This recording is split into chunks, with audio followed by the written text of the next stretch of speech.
Yet another giant gun. Posted by u/farmwitch4275 over on r/hfy. Why did they do this? It was bad enough they did this the first time I was here. Now they did it again. Only a lot worse this time. A lot worse. Apparently it needs to be a galactic law to never, ever leave a human engineer alone for too great a period of time, especially when they have access to a great quantity of resources. Apparently they also learned from their mistakes from their last attempt, and made it so this one could actually do its job. Effectively. Which by itself is both inspiring and also terrifying. No, I take that back. It's just fucking terrifying.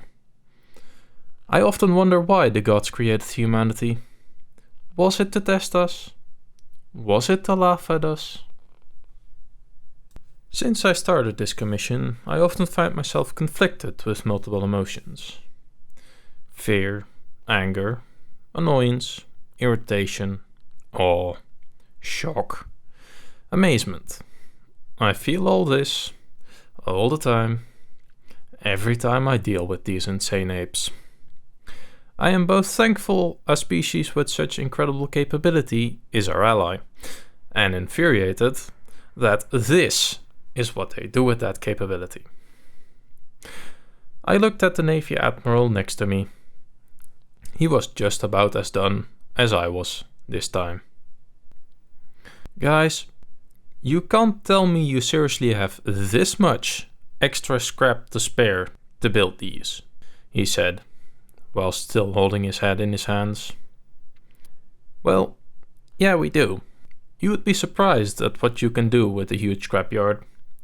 Besides, it's hand-me-down mats from derelicts and ancient ships.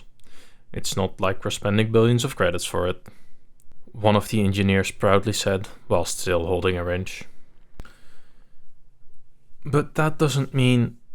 You know what, screw it. Is this one actually practical? Especially at this size? And why two of them? He asked. Yes it is. Yes it is. And... because reasons, the engineer replied with a smirk. Care to elaborate on those reasons? I asked, finally breaking from my momentary despair. Because... reasons. He replied sheepishly and backed away. The Admiral looked at me. So, you want the first shot, or should I? He said as he held up the big red button. I sighed, rolled my eyes, and pressed the big red button. I pressed it for 3 seconds, and it let out a sequence of 5 ridiculously rapid bursts. Each burst firing 10 of its 7.92-inch shells. The side of the gun had a belt of several thousand of the damn things that the gun greedily sucked up. A massive pit nearby dug, almost half a mile deep, caught every shell that it expended, each one hitting ground with a hollow clang. The gun itself let off a sound that was more a deafening constant roar of fire, rather than the singular explosions and massive booms the first one they built. The firing platform they built almost perfectly absorbed all of the recoil the gun had, a combination of both the giant bipod stabilizing it and a massive mechanism holding it firmly in place. It was a machine gun from back in the day, apparently a gun that was responsible for the most casualties in a single battle. I now understand why. The atmosphere warped and twisted as the gun fired its shells, the shockwaves from the barrel making the atmosphere angrily twist and swirl around it. I pressed the button for a solid 20 seconds. It fired full auto this time, letting out a massive blast of its shells. Too many, too fast to even count. 20 seconds of deafening, merciless fire. By the time it stopped firing, the pit of shell casings was almost half full. One of the engineers approached us and smiled. "Cool, huh?" "The MG-42, better known as the buzzsaw," he said with a smirk. "Well, yeah. How often does the mechanism and the barrel need to be replaced for this one?" I asked, aware my ears were now ringing ever so slightly. "Never. It can handle a full 2000 round full auto fire. We have a slightly more sophisticated and less flashy way of working with this one. Simply load and fire, usually a box mag. Sometimes the belt gets stuck. You can use it pretty much anywhere we need to. The barrel and the majority of the assembly is made of nanocarbon, which is Starship material. Which means this thing can handle almost anything. And check this out," he said and stepped back. He depressed some levers and set some switches on the control panel. The entire assembly moved up by about 20 feet. The platform holding the gun swiveled left 20 degrees, and then moved up, aiming almost completely upwards. This one can actually be used for planetary defense, unlike the Garand we built. This one can actually fire at ships. And we actually tested it on a Telestaran dreadnought, he said with a sly smirk. I snapped my neck to look at him so hard I swear I broke something. "You what?" The Admiral and I both said at once. The engineer simply chuckled and pressed a button.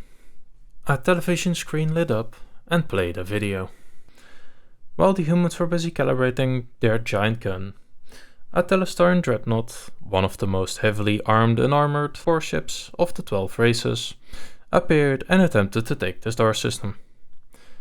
They didn't get very far, as the gun fired a full burst of 700 rounds in quick succession. A venereal beam of solid projectiles coming from the planet's surface. Any ship of any kind would fail under these conditions. I watched in terrified awe as the dreadnought started being pelted by a stream of hundreds of projectiles. The shields quickly failing and the armor getting dented, paint scratching, and the turrets being blown apart by explosive shells. The television also allowed audio, and I cradled my head in my hands at the sounds of the crew panicking, believing they were under attack by a massive fleet. When the stream of bullets finally stopped, the dreadnought was held together by wishes and good vibes, barely functioning, as the ship captain opened his comms and begged for surrender. We were just gonna turn it into Swiss cheese, but we kinda ran out of ammo. That was the first firing test. It did pretty good, but we fixed a few errors and made it better, the engineer said, smirking. Crazy damned humans, a gravelly voice said nearby. The Admiral and I looked to our right, only now noticing the Telestaran Admiral, Kahokaru, flanked by 2 legionnaires, his 4 hands in handcuffs. Kahokaru, God, this is embarrassing, I said to him with a definitive smirk. Gods above, please tell me they didn't do any more than this. I don't think the galaxy can stand it, I yelled out in frustration. So, does that mean you don't want to see the 8-inch GAU 80 Seawiz we built then? The engineer asked innocently.